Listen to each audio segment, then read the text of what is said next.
দেখেন গত 16 এপ্রিল একটা রায় এসেছে, আপনারা হয়তো জানেন কিনা জানি না। রায়টা হয়ে গেল, সুপ্রিম কোর্টের যিনি জাজমেন্ট ছিলেন তিনি একটা ঘোষণা দিয়ে বললেন, শোনো ও কেন্দ্র সরকার, তোমাদের রকম সম্পত্তি রয়েছে হিন্দুদের, খ্রিস্টানদের আছে, শিখেদের আছে, বুদ্ধ ভাইদের আছে, তাদের ওই ওয়াকাবে কি কোনো মুসলমান কমিটি ঢুকানো যাবে? মুসলমানদের কি ঢুকানো যাবে? বলে না। সুতরাং যখন মুসলমানদেরকে অন্য কোনো সম্পদের ওয়াকাবে ঢুকানো যাবে না, তোমাকে সুপ্রিম কোর্ট অর্ডার দিচ্ছে এই মুসলমানদের ওয়াকাবে কোনো অন্য জাতি ঢুকতে দেওয়া যাবে না। ভারতবর্ষের ঘটনা আমি আপনাদেরকে সামান্য তুলে ধরি।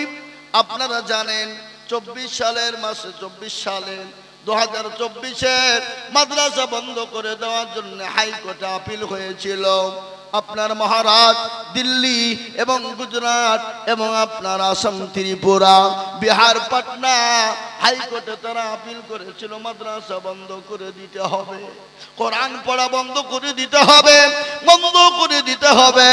হাইকোর্ট পারেনি তার রায় দিতে, ওটা করে চলে গেল দিল্লি সুপ্রিম কোর্টে। কোথায় গেল জোরে বলুন? কোথায় গেল? Delhi supreme court. ভালো করে শুনবেন, মনোযোগ দেবেন।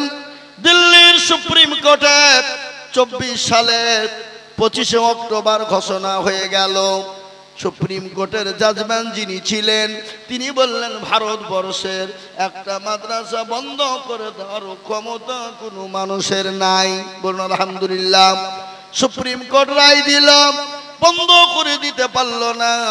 কিছুদিন যেতে না যেতে 25 সালের এপ্রিল মাসের 2 তারিখে সংসদে পার্লামেন্টে লড়াই হলো 13 ঘন্টা। কত ঘন্টা?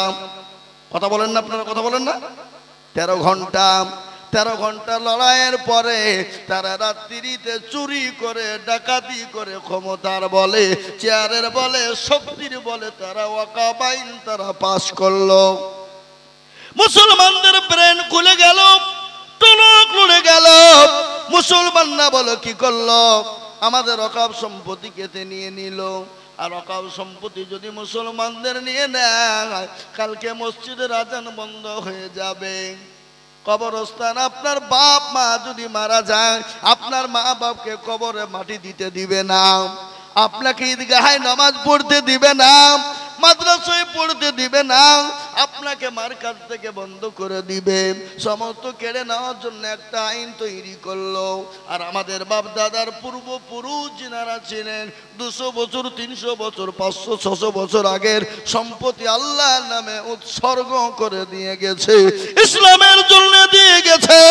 ওই আমাদের দেশের কুলাঙ্গার সরকার, জারদ সরকার, আমাদের দেশের জালিম সরকার, ওই কি নরেন্দ্র মোদী, অমিত শাহ, 2 জন তারা রাত্রি বেলায় চুরি করে আইন পাস করে ফেললো।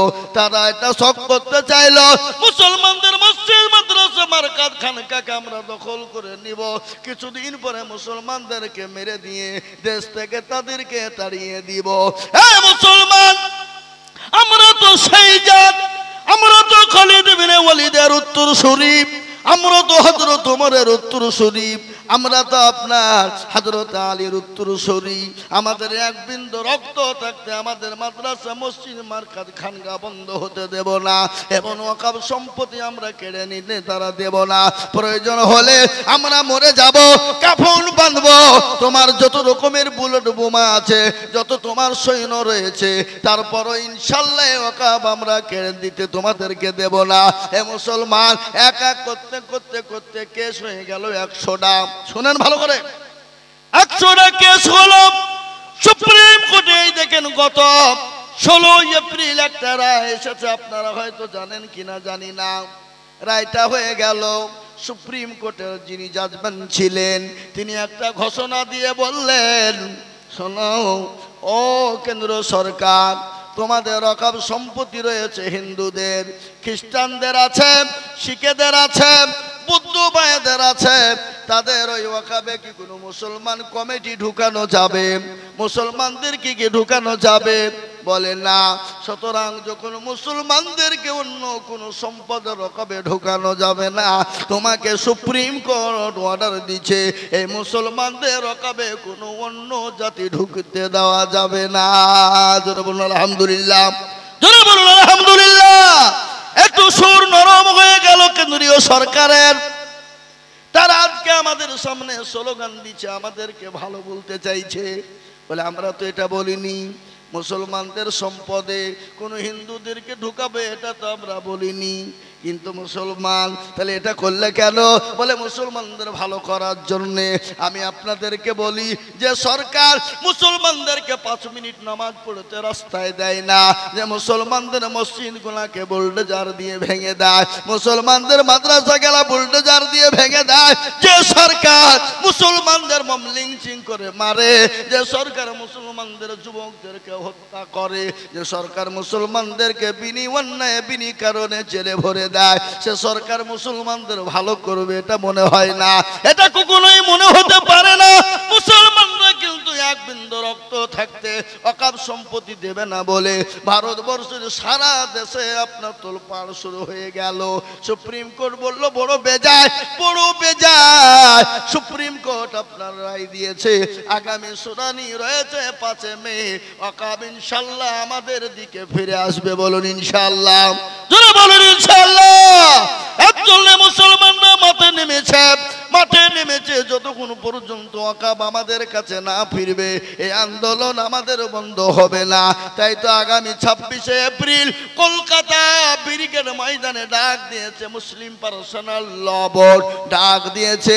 সেই দিন লক্ষ লক্ষ লক্ষ লক্ষ মানুষের জমায়েত হবে।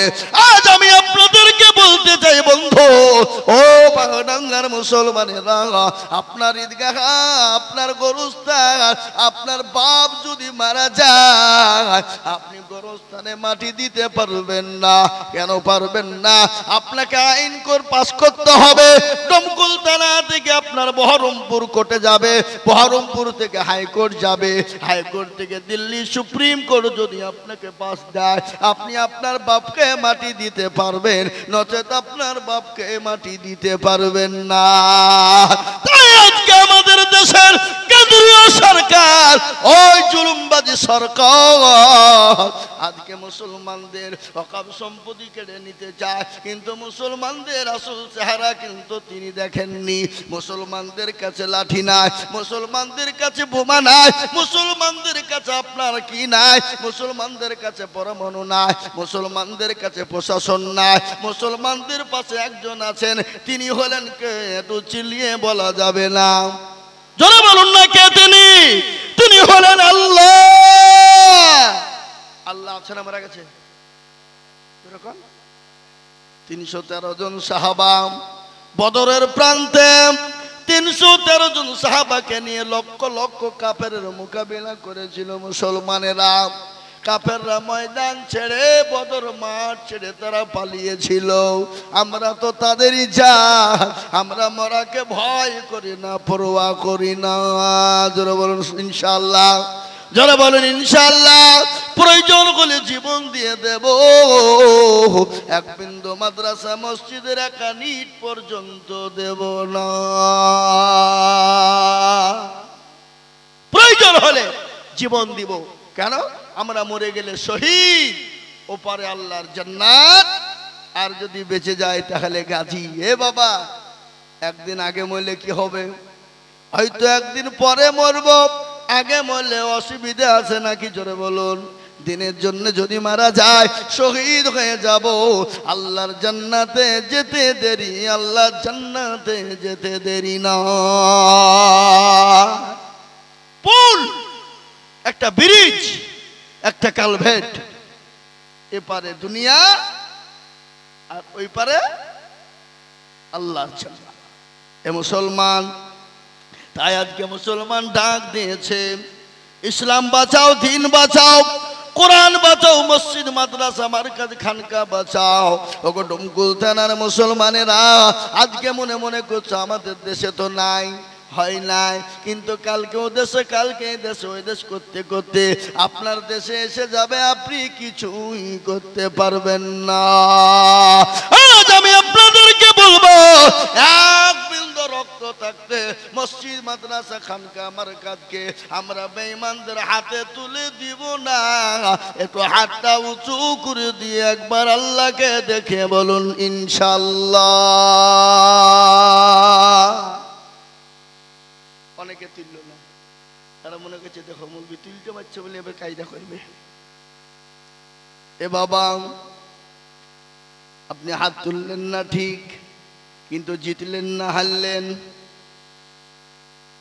যারা তুলল না, বাগডাঙ্গার লোক তো চালাক, বদনাই পানি নিয়ে মাঠে গেছে কি করতে, হ্যাঁ পায়খানা করে পানি খরচ করতে গিয়ে দেখছে বদনা ফুটু, পানি সব পড়ে গেছে। বলে হায় রে, কালকে আজিজুল বক্তা এসেছিল, আমাদেরকে হাত তুলতে বলেছিল, তুলিনি, ঠকিয়ে দিয়েছি। আজকে বদনা আমাদেরকে ঠকিয়ে দিলি, তুই দাঁড়া, কি করে আমাকে ঠগাস।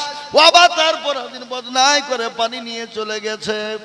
যার পরে বলে আজকে আগে পানি খরচ করব, তারপরে পায়খানায় যাব। বলে না ঠকলো না জিতলো? হ্যাঁ, তো যারা হাত তুললো তারা জিতলো, আর যারা তুললো না তারা ঠগে গেল। ওরা মনে করছে মৌলবি দেখতে পাবে না, কিন্তু মৌলবির সাথে সাথ নাই। যেটা কেউ দেখে না সেটা দেখেন কে, যেটা কেউ জানে না সেটা জানে কে, যেটা কেউ বুঝে না সেটা বুঝে কে। সবাই বলে আমি ভালো, আমি জানি কি, আমার মনের গোপন খবর জানে আল্লাহজি। আলোতে আধারে নির্জনেতে কথা কি করেছ তুমি সব জানে সে, তাহারি চোখে থেকে যাবে না বাকি, আমি জানি কি। মুসলমান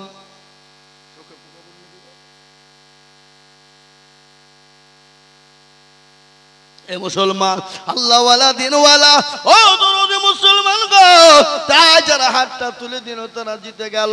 কোরআনের কথা আমি আপনাদেরকে গল্প বলি না। আল্লাহ কোরআন বললেন, আল-ইয়াউমা নাখতিমু আলা আফওয়াহিহিম ওয়া তুকাল্লিমুনা আইদিহিম ওয়া তাশহাদু আরজুলুহুম বিমা কানু কিয়ামতের দিন জবানে তালা মেরে দেবে। বল তোকে কোন কাজে ব্যয় করেছিল? হাত বলবে মাবুদ গো। মাওলানা আজিজুল হক বলেছিল, কারা আল্লাহ দিনকে বাঁচাবা, ইসলামকে বাঁচাবা, মসজিদ মাদ্রাসা কোরআনকে বাঁচাবা। হাতটা তুলো, হাতটাও তোলার কারণে জাহান্নামটা হারাম হয়ে যাবে, জান্নাত ওয়াজিব হয়ে যাবে। ও মুসলমান, আমরা জান্নাতে যাব, জান্নাত আল্লাহ আমাদেরকে দেবে। আল্লাহ বড়, আল্লাহ বড় এক, আল্লাহর ইবাদত করো, 3 ফরজে গোসল করো, 4 ফরজে ওযু করো, 5 ওয়াক্ত নামাজ পড়ো, 6 নম্বরে ওয়াসুল শোনো, 7 দুজক ভয়ঙ্কর, 8 জান্নাত সোনার ঘর। যদি চাও বাঁচতে চলে যাও গাছতে, আর করো না ভঙ্গি, চলে যাও টুঙ্গি। মুসলিম আমার নাম, ইসলাম আমার গাড়ি, আর জান্নাত আমাদের বাড়ি। নারে তাকবীর, চলো বলি নারে তাকবীর। আমরা জান্নাতে কারা কারা যাব? আর একবার হাতটা তুলে আমার আল্লাহকে দেখিয়ে দি। ও মুসলমান গো, আজ আছি কাল চলে যাব, কখন মারা যাব জীবনের কোনো গ্যারান্টি নাই। কখন চলে যাব বাবা, নিঃশ্বাসের বিশ্বাস নাই। চোখ দুটো বন্ধ হতে দেরি, আপনাকে দুনিয়া থেকে চলে যেতে দেরি নাই। মারা গেলে মানুষ যখন মারা যাবে, মানুষকে কবরের মাটিতে দেওয়া হবে। 1 দিন 2 দিন 3 দিন 4 দিন 5 দিন হয়ে যাবে বাবা। 5 দিনের পরে খবর নিবে, হাতের আঙ্গুলের কুনি গুলা খুলে খুলে খুলে পড়ে গেছে। 10 দিন হয়ে যাবে, মাথার চুলগুলা একটা একটা করে ফুলে যাবে। 15 দিন হয়ে যাবে বাবা, আপনার আমার পেটটা ফুলে যাবে। 20 দিন হয়ে যাবে, পেটটা ফেটে যাবে। 25 দিনের মাথায় খবর না বাস, কিন্তু কবরের এখনো পর্যন্ত পচে না। কিন্তু তোমার আমার এত সুন্দর শরীর, এত সুন্দর বডি, এত সুন্দর চেহারা, যে চেহারার কত দাম, কত অহংকার, কত মূল্য, সেই বডি এবং চেহারার কোনো মূল্য খুঁজে পাওয়া যাবে না। তাই তো কবি বললেন, রূপ যৌবনে যদি থাকে অহংকার, গরস্থানে গিয়ে দেখো খালতা থাকার। কত যে সুন্দর নারী কবরে শুইয়া, কত যে সুন্দর ছেলে কবরে শুইয়া, রূপ যৌবন গেছে মাটিতে মিশিয়া। এ যাহাদের রূপে রূপ গর্বিত ছিল, তাহাদের রূপ দেখো মাটিতে খাইল। ওঠাও ওঠাও মাল গাড়িতে ভরিয়া, গাড়ি যখন ছেড়ে দিবে পস্তাবে বসিয়া। এ খোদার হুকুম কবে ছেড়ে দিবে গাড়ি, আর জমিনেতে পড়ে পড়ে দিবে গড়াগড়ি। যুবক ও যুবক, তোমাদেরকে আজকে শুনিয়ে যায়, কত যুবক চলে গেল, কত যুবক নষ্ট হয়ে গেল, মারা গেল। রমজান মাসের 27 রাত্রিতে মাকে ফোন দিয়ে বলে, মা আমি কেরালা, বম্বে, গুজরাট থেকে বাড়ি আসছি গো মা। 3 মাস 4 বছর 5 বছর পরে মা বড় খুশি, বাপ বড় খুশি। বলে, মা আমি ডুমকুল ঢুকে গেছি, তোমাদের সঙ্গে ভোরনাতে একসঙ্গে সেহরি খাবো। মা আনন্দ করে খাবার বানায়, সেহরির টাইম হয়ে গেল, আসে না।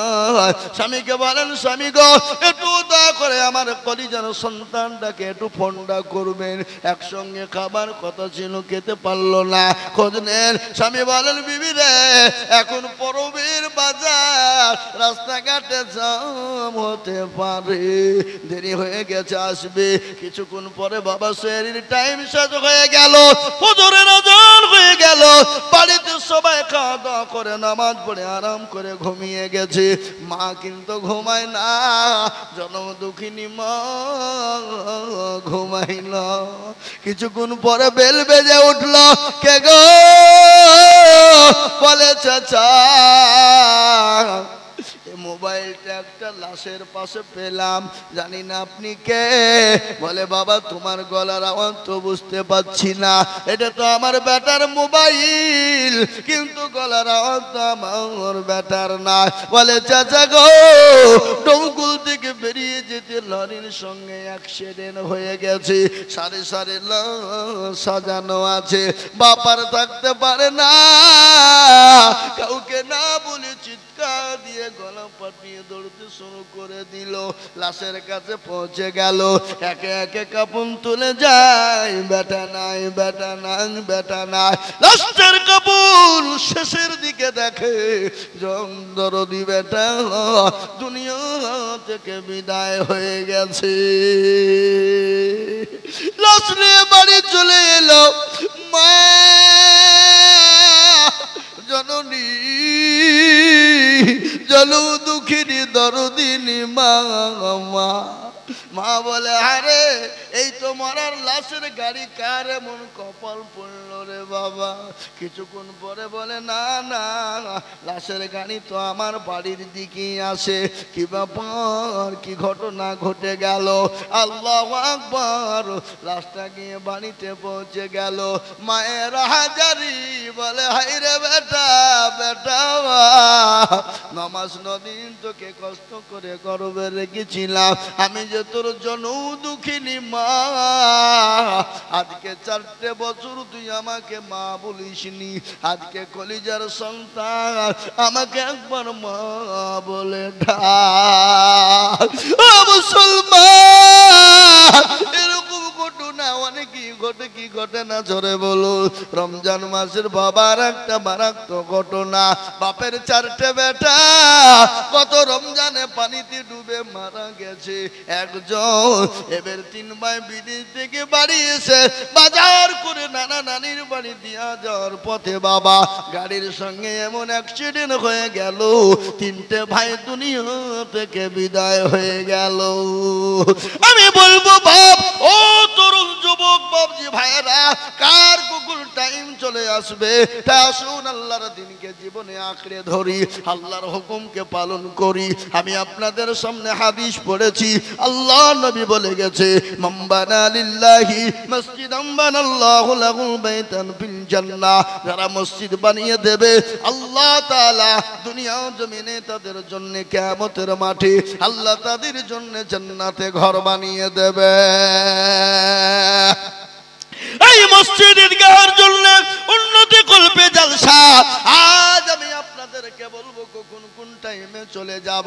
মা বাপ জনম দুঃখিনী মা কবরে চলে গেছে, ওই মায়ের নামে নিজের নামে আল্লাহর ঘরে মসজিদকে বানানোর জন্য, ঈদগাহ বানানোর জন্য আমি আপনাদেরকে একটু হাত পেতে দেব বাবা। আমি আজিজুল হক সারা পশ্চিম বাংলা নয়, আসাম, ত্রিপুরা, মেঘালয়, মণিপুর, উড়িষ্যা, বিহার, ঝাড়খণ্ড, পশ্চিম বাংলা, বাংলাদেশ পর্যন্ত আমি লাখ লাখ মানুষের কাছে লক্ষ লক্ষ লক্ষ লক্ষ করে টাকা বলি। আজ আমি বলবো, ও বাগডাঙ্গার মুসলমান আমার বাপজি ভাইয়েরা, বহু টাকা বহু দিকে চলে যায়, বন্ধু বান্ধবীর পিছনে চলে যায়, ডাক্তারের পিছনে চলে যায়। তাই আমি আপনাদের কাছে মাত্র 5টা করে 1000 টাকার দাত আল্লাহর ঘর মসজিদের জন্য। আমি দেখলাম মসজিদটা অসম্পূর্ণ হয়ে আছে, আলকাল্লা হয়ে আছে, মসজিদের বহুত কাজ। ও বাগডাঙ্গার মুসলমান, আজকে নিজেদের বাড়িগুলা চকচকে মার্বেল টাইলস হয়ে যায়, আল্লাহর ঘরটা হবে না, এটা হতে পারে না। তাই আল্লাহর ঘরকে বানানোর জন্য একটু হাতটা পেতে দিয়ে বলবে, বলে হুজুর গো আমার কাছে জান আছে মাল নাই, আমি পরে অল্প অল্প অল্প করে দিয়ে দিয়ে শোধ করে দেব। আমি একবার তকবীর দিব, তকবীর দেওয়ার সঙ্গে সঙ্গে 5000 করে টাকা। বলে হুজুর আমার কাছে জান আছে মাল নাই, পারে আমি অল্প অল্প করে দেব ইনশাআল্লাহ। একবার চিল্লিয়ে বলুন না নারে তাকবীর, জোরে নারে তাকবীর। ইনশাআল্লাহ এই মজলিসের ডানি বায়ে পিছনে সামনে উপরে নিচে বাপজি ভাই মা বোনেরা তরুণ যুবকের নওজোয়ানের দলেরা আল্লাহর ঘরের জন্য মাত্র 5টা করে 1000 টাকার দাতা। আমি জানি বাগডাঙ্গার মাটিতে 10,000 করে টাকা দেওয়ার লোক আছে, কিন্তু না রে বাবা না, আমি 10,000 টাকা তো চাইবো না, আমি 5,000 করে 10 জন দরুদিকে বলবো বাবা একটু হাতটা তুলে দেবেন, মসজিদ ঈদগাহের জন্য কিয়ামত পর্যন্ত নামাজ চলবে। আপনি আমি চলে যাব, সামি আল্লাহু লিমান হামিদা, সুবহান রাব্বিয়াল আলা, সুবহান রাব্বিয়াল আযীম, কিয়ামত পর্যন্ত নেকি হবে। তাই বাবা মাত্র 5,000 করে টাকার দাতা, সর্বপ্রথম একজন আল্লাহর বান্দা হাতটা তুলে বলুন। ওই দেখেন কি নাম হাসরুল শেখ, আপনি এখানে আছেন না? কোথাও বসেন? আমার এই সামনে বসেন, এইখানে বসেন। হাসরত শেখ, হাসরত শেখ আল্লাহর বান্দা। ওই দেখেন ভাই আমার, আমি জানি বাগডাঙ্গার মানুষের দিল বড়, মন বড়, অন্তর বড়, এটা আমার জানা, আমি জানি বাবা। তাই আমি আপনাদের কাছে সর্বপ্রথম 5,000 করে টাকা চেয়েছি। তাই আল্লাহর বান্দা সর্বপ্রথম 5,000। একবার জোরে বলি না রে তাকবীর। আল্লাহ ছিল সর্বপ্রথমে 5,000 টাকা দিল। আরো দোয়া করি আমি বান্দার কারণ, আল্লাহ দিও বান্দাকে সুখের জীবন। ও আল্লাহর গোলাম, নবীর উম্মতের দল সর্বপ্রথম একজন 5,000 টাকা হইল, আপনি পরে দেবেন, অল্প অল্প করে দিবেন, আস্তে আস্তে দিয়ে শোধ করবেন ইনশাআল্লাহ। 2 নম্বরে 5,000, ওই দেখেন ইনশাআল্লাহ কিনা, ওই দেখেন একটা, দেখেন একটা, দুটো, ওটা কিনা হুজুর আলী। আর আপনার নাম? মকসেদ শেখ। একবার জোরে বলি না রে তুমি। এ ভাই, এই এই কারা উঠলে গো? একটু বসেন না, একটু বসেন না, পরে উঠবেন। আরে এরা কোন ধরনের লোকেরা গো? হ্যাঁ, মকসেদ শেখ আর হুজুর আলী আল্লাহ রফিজারা বান্দা 2 জন ছিল। 5 করে 1000 টাকা লিখে দিল। আরো দোয়া করি আমি বান্দা যে তাহারো ক্ষমা করে দিও তুমি জিন্দেগি তাহারো। আরো দোয়া করি আমি করি গো রব্বানা ক্ষমা করে দিও তাদের জিন্দেগির গুনাহ। 5,000 করে বলা করিও না হেলা, 5,000 দিও 5 লাখ টাকা। আল্লাহুম্মা আমিন। এ দেখেন 3 নম্বর হয়ে গেল বাবা। 4 নম্বর আর একজন দরদিকে বলবো বাবা মাত্র 5,000 ইনশাআল্লাহ। 4 নম্বরে 5,000 টাকার দাতা আল্লাহর দরদি মাশাআল্লাহ হাফেজ মারুফ হোসেন। হাফেজ মারুফ হোসেন দেখেন উনি বলছেন আমি 5,000 টাকা দেব। 1,000 টাকা নগদ, 4,000 টাকা বাকি। আল্লাহ তার নেকিতে করো না গো ফাঁকি। আল্লাহ রফিজানা বান্দা হাফেজ সাহেব ছিল, 5,000 টাকা দেখো বান্দা তাহার দিল। আরো দোয়া করি আমি বান্দা যে তোমার ক্ষমা করে দিও তুমি জিন্দেগি তাহার। ও আল্লাহ তোমার বান্দা হাফেজ 5,000 টাকা দিয়েছে। এ দেখেন 4 নম্বর হয়ে গেল। 5 নম্বর আর একজন দরদিকে বলবো 5,000 ইনশাআল্লাহ। এবার 5 নম্বরে 5,000 টাকার দাতা একটু হাতটা, ওই দেখেন কি নাম? ইদ্রিস আলী, ইদ্রিস মন্ডল নাকি? ইদ্রিস আলী 5,000 টাকা দাতা। আল্লাহ তুমি কবুল করে নিও, আল্লাহ তুমি জানে বলে বরকত দিও। আল্লাহ রফিজানা বান্দা ইদ্রিস আলী ছিল, এ 5,000 টাকা দেখো দেখো দান দিল। আরো দোয়া করি আমি করি গো মিনতি দিও আল্লাহ তুমি যেন দিও তার উন্নতি। আহা বাবা, জনম দুঃখিনী মা, গর্ভধারিণী মা, যে মা নামাজ নদিন আপনাকে গর্বে করে নিয়ে বেরিয়েছিল, সেই জনম দুঃখিনী মা আচ্ছা তো পাখির নাই খবর সে বলছে দরদের বেটা, বেটা রে এমন কোন দরদের বেটা না, এমন কোন দরদির বিটি না, একটু কবরের আযাবটা মাফ হয়ে যাবে। ও মুসলমান 5 নম্বর হয়ে গেল। আমি আপনাদের ভিতরে বলবো ইনশাআল্লাহ একজন 6 নম্বরে ইনশাআল্লাহ। ও বা 6 নম্বরে একটা আল্লাহর বান্দা 5,000 টাকা দাতা ইনশাআল্লাহ। আমি জানি পাকডাঙ্গার মানুষের দিল বড়, এলাকার মুসলমানদের অন্তর বড়, মন বড়, সুতরাং আল্লাহর ঘরের জন্য তারা নিরাশ করে না, আল্লাহর ঘরের জন্য হাত পাতলে দেবে। তাই 5 নম্বর হয়ে গেল। 6 নম্বর আর একজন দরদি গো 5,000 কই হবে ইনশাআল্লাহ। এমন কোন আল্লাহর বান্দা নাই, এমন কোন নবীর প্রেমিক নাই। হা বাবা, মসজিদ ঈদগাহটা সুন্দর হোক, এটা আপনারা চান না? এটা চান না? চান। তাই আমি বলবো 6 নম্বর আর একজন আল্লাহর বান্দা 5,000 কি দেওয়া যাবে না? পড়িয়ে দেবো কি? দেখেন কি নাম? শামসুল, শামসুল মন্ডল তো নাকি? শামসুল শেখ, আল্লাহু আকবার। এই দেখেন আল্লাহর বান্দা শামসুল শেখ, তিনি বলছেন আমি ৫,০০০ টাকা দেব, আল্লাহ কবুল করে নিও। আল্লাহ জানে মালে তুমি বরকত দিও, আল্লাহ ধর সম্পদ বাড়িয়ে দাও।